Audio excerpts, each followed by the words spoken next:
बहू तुम्हारी सॉरी काम कर गई। देख बिटिया, जब तक ईंट का जवाब पत्थर से नहीं देगी तब तक सुनती ही रह जाएगी। तू शांत है, भोली है, उसका सब फायदा उठा रहे हैं और तू सब चुपचाप रहकर बर्दाश्त करती जा रही है। किस जमाने की है तू? शांति देवी ने अपनी बेटी से फोन पर बोल रही थी। चाय लेकर आई बहू लता ने फोन रखने के बाद पूछा, फिर कुछ हुआ क्या अनोखी दीदी के ससुराल में मम्मी जी? अरे मेरी तो किस्मत ही फूटी थी जो कंजरों के घर अपनी बेटी ब्याह दी। छोटी छोटी चीज़ों को लेकर बातें सुनाते रहते हैं।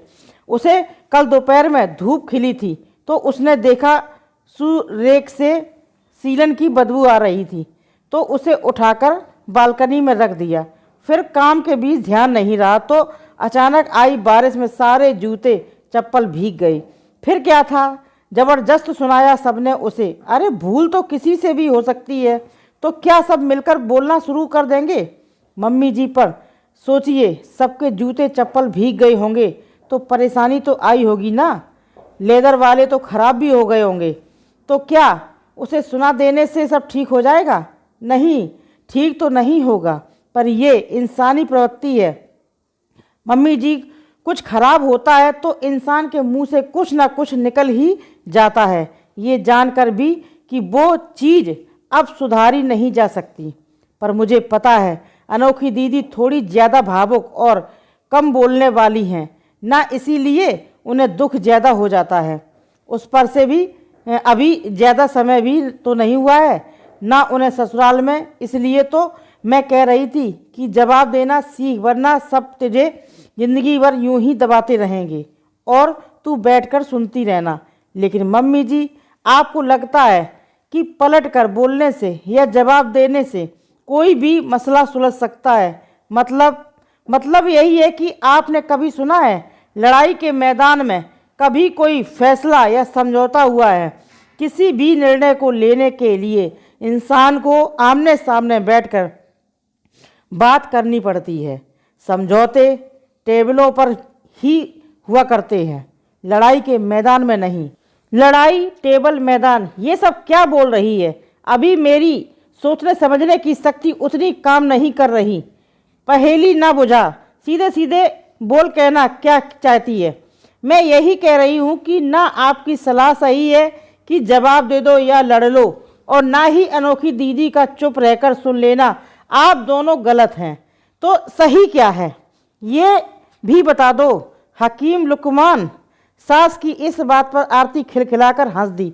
अभी आपका मिजाज गर्म है ना मम्मी जी, अभी आपको समझ में नहीं आएगा, आराम से बताऊंगी।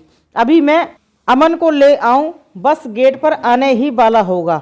2 दिन बाद डस्टिंग कर रही आरती का हाथ डाइनिंग टेबल के ऊपर लगी तस्वीर से लगा और फलों वाली वो खूबसूरत 3D पेंटिंग जो इलेक्ट्रॉनिक कलेक्शन के बाद घूमती नजर आती थी नीचे गिरी और चकनाचूर हो गई।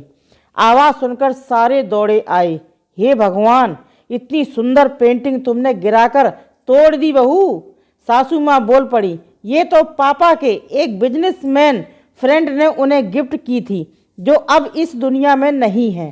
पापा को इतनी अजीज इस अनमोल तस्वीर को तुम्हें संभाल कर हैंडल करना चाहिए था। आरती के पति ने भी नाराजगी जताई। सॉरी मम्मी जी, मुझे भी बहुत अजीज लग रहा है। पापा जी आएंगे तो मैं उनको क्या जवाब दूंगी? मेरा बच्चा अमन इसी पेंटिंग को देखकर खाना खाता है, वो भी कितना दुखी होगा। मुझे बहुत अफसोस हो रहा है, मैं खुद बहुत शर्मिंदा हूँ, मुझे माफ़ कर दीजिए। निखिल सॉरी। तनु आरती सच में बहुत दुखी थी। 6 साल का अमन दौड़ता हुआ आया और नीचे बैठी हुई माँ की एक उंगली पकड़कर बोला, मम्मा आपको तो ब्लड निकल आया है, चलो मैं आपको डॉक्टर के पास ले चलता हूँ। आप टेंशन मत लो, मैं खाना खा लूँगा। आपने सॉरी तो बोला ना। पेंटिंग के किचकों का एक छोटा सा टुकड़ा आरती की उंगली पर भी आ लगा था, जिससे हल्का सा खून निकल आया था। अब सासू माँ और पति का ध्यान भी उंगली पर गया। वैसे भी उसके अफसोस और माफ़ी से सब सामान्य हो चुके थे और सब का ध्यान उसकी चोट पर चला गया था। खैर, शहर से बाहर किसी मित्र के घर गए हुए पापा जी वापस लौटे तो आरती ने ही उदासी के साथ उन्हें ये सूचना दी। सारी बात बताकर बोली, पापा जी मुझसे गलती हो गई, मुझे माफ़ कर दीजिए। 2 मिनट चुप रहने के बाद वो बोले, देखो बहू, जानकर तो मुझे भी एक बार तुम्हारी लापरवाही पर गुस्सा आया और अपने स्वर्गीय मित्र की दी हुई अंतिम भेंट को खोने का दुख भी हुआ, पर तुमने अपनी गलती मान ली और अफसोस जता दिया तो इसके आगे क्या बचता है।